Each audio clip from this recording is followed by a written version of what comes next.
الرحمن الرحیم۔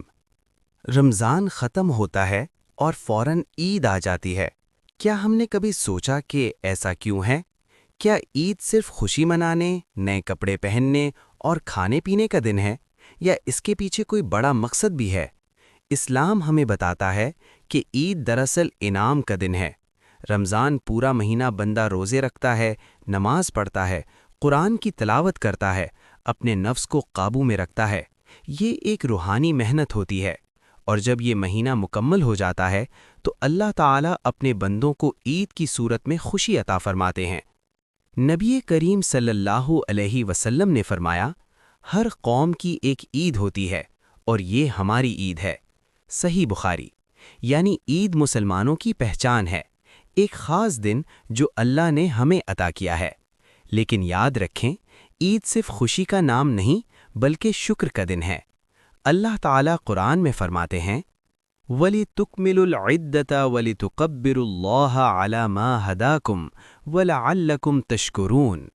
سورۃ البقرہ آیت نمبر 185۔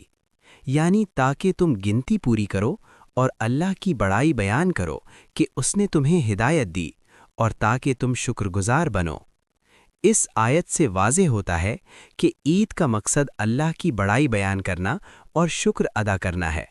اب سوال یہ ہے کہ عید کے دن ہمیں کیا کرنا چاہیے؟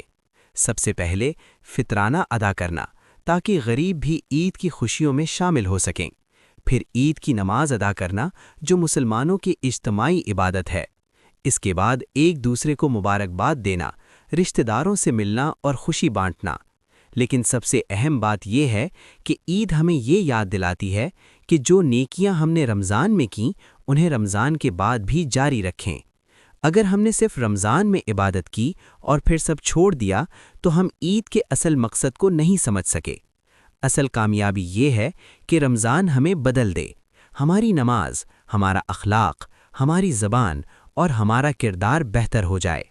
عید کا دن دراصل ایک پیغام ہے کہ اللہ نے ہمیں موقع دیا، ہم نے کوشش کی، اور اب ہمیں اپنی زندگی کو اسی راستے پر قائم رکھنا ہے۔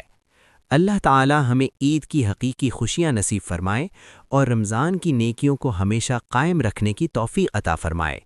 آمین۔